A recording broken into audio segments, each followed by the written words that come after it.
80টা MLA দিয়ে রেখেছে যাদেরকে, তাদেরকে জিজ্ঞাসা করেন না। আমাদেরকে একটাই তো ভাঙড়ের বীরেরা দিয়েছে, একটাই। সব নৌসাদ বলবে তাহলে 80টা তাদেরকে বিধায়ক কেন দিল? বারবার বলেছিলাম বিজেপিকে দিয়ে তৃণমূলকে আটকানো যায় না। এই 80টা যদি আজকে বাম আইএসএফের হতো, এই প্রশ্নটাই করতে লাগতো না। তারপরেও বলবো, দেশের আইন বিচার ব্যবস্থা আছে, অহেতুক কেউ ভয় খাবেন না, ঘাবড়ে যাবেন না। ঘাবড়ানো করছে তৃণমূলের একটা অংশ, যারা মেরে লুটপাট করে খেয়েছে, তারা মানুষকে আরও বেশি ঘাবড়ে দেওয়ার চেষ্টা করছে। কোনো জায়গায় যদি মনে করেন কোনো অপ্রীতিকর ঘটনা ঘটাতে পারে, প্রশাসনকে জানান, আমাদেরকে জানান, আমরা আমাদের সর্বোচ্চ দিয়ে সেগুলোকে আটকাবো।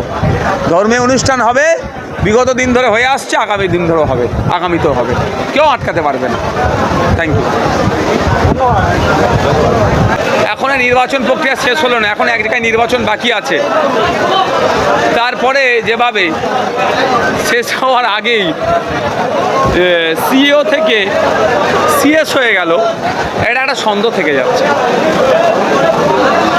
এক মিনিট।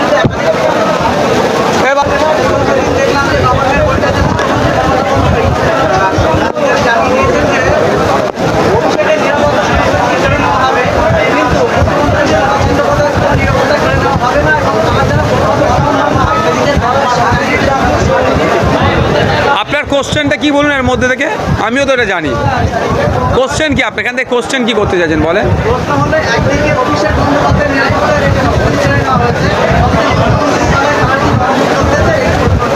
না দেখুন, আমরা যুক্তরাষ্ট্রীয় পরিকাঠামোতে আছি, প্রত্যেকের রেসপেক্ট আছে।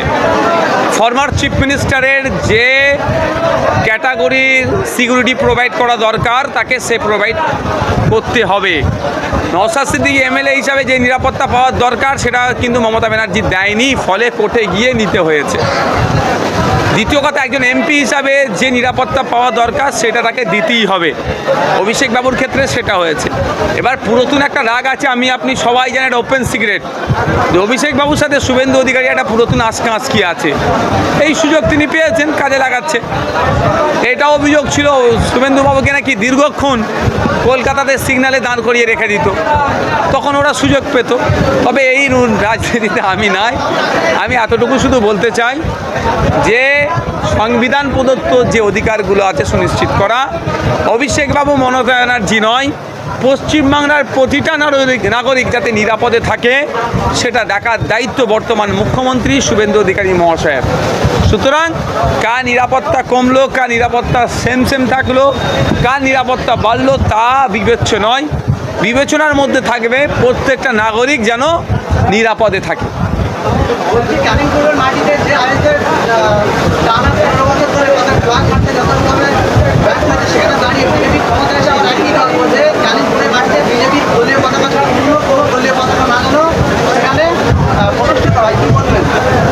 সবার প্রশ্নের উত্তর দিতে হবে।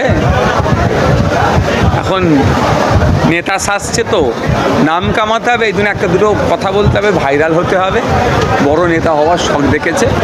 এতটুকু শুধু বলতে চাই, আইনের ঊর্ধ্বে কেউ নয়, সে বিজেপি হোক আর তৃণমূল হোক আর যে কেউ হোক। পশ্চিমবাংলার বিভিন্ন জায়গায় আইএসএফের পতাকা আস্তে আস্তে উঠতে শুরু করেছে, আগামী দিনে উঠবে। কী কারণে হয়েছে ভাই? ইভিএম নিয়ে এটা যেটা শোনা যাচ্ছে, ইভিএম নিয়ে বিতর্কিত মন্তব্য করার জন্য নাকি গ্রেফতার করেছে। আবার শুনছি তার বাড়িতে নাকি 24 রাউন্ড কার্তুজ পাওয়া গেছে। এটাও শুনছি তার নাকি ওটা সিকিউরিটির ছিল, সেই সিকিউরিটির কার্তুজ। এখন প্রতিহিংসা পরায়ণভাবে যদি কাকে গ্রেফতার করা হয়, আমি এর চরম বিরোধী করব। কারণ মানুষের মতামতের স্বাধীনতা আছে।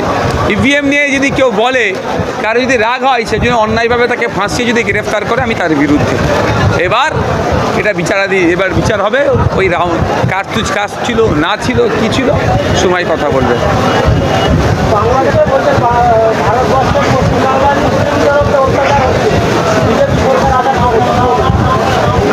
আন্তর্জাতিক বিষয় তো অনেক ভুলভাল ভিডিওতে এখানে ছাড়া হচ্ছে। বাংলাদেশের ভিডিও আমাদের পশ্চিমবাংলার বলে চালিয়ে দেওয়া হচ্ছে। আমি আপনাদের মাধ্যমে সাধারণ মানুষকে বলবো, এগুলো সতর্ক থাকবেন। বাংলাদেশের অত্যাচার দেখিয়ে পশ্চিমবাংলায় বিজেপি ফায়দা লুটল, এটাও হতে পারে পশ্চিমবাংলার অত্যাচার দেখিয়ে বাংলাদেশের রাজনৈতিক দলগুলো ফায়দা লুটতে পারে। দেশের অভ্যন্তরীণ ব্যাপার আমরা বুঝবো, বাংলাদেশের অভ্যন্তরীণ ব্যাপার তারা বুঝবে। তবে বৃহত্তর স্বার্থে বাঙালি আমরা, সে স্বার্থে আমরা ভালো খারাপের পরামর্শ দিতে পারবো। অনুরোধ এতটুকুই, কারো কথায় উত্তেজিত হবেন না, law and order situation create হোক, কাজ করবেন না।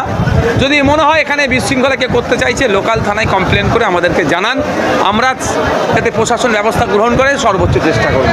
অনুরোধ করছি, ফেক ভিডিও সার্কুলেট করবেন না।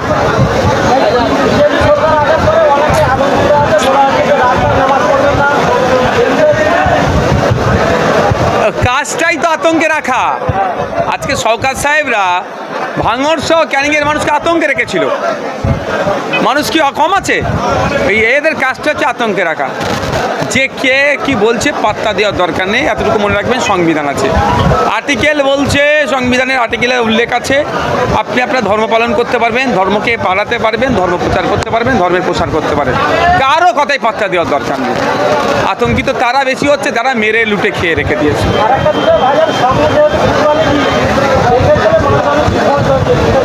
কি বলবো আমি, 80টা এমএলএ দিয়ে রেখেছে যাদেরকে, তাদেরকে জিজ্ঞাসা করেন না। আমাদেরকে একটাই তো ভাঙড়ের বীরেরা দিয়েছে, একটাই। সব নৌসাদ বলবে তাহলে 80টা তাদেরকে বিধায়ক কেন দিল? বারবার বলেছিলাম বিজেপিকে দিয়ে তৃণমূলকে আটকানো যায় না। এই 80টা যদি আজকে বাম আইএসএফের হতো, এই প্রশ্নটাই করতে লাগতো না। তারপরেও বলবো, দেশের আইন বিচার ব্যবস্থা আছে, অহেতুক কেউ ভয় খাবেন না, ঘাবড়ে যাবেন না। ঘাবড়ানো করছে তৃণমূলের একটা অংশ, যারা মেরে লুটপাট করে খেয়েছে, তারা মানুষকে আরও বেশি ঘাবড়ে দেওয়ার চেষ্টা করছে।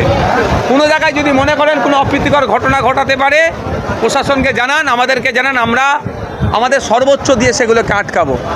ধর্মীয় অনুষ্ঠান হবে, বিগত দিন ধরে হয়ে আসছে, আগামী দিন ধরেও হবে, আগামীতেও হবে, কেউ আটকাতে পারবে না।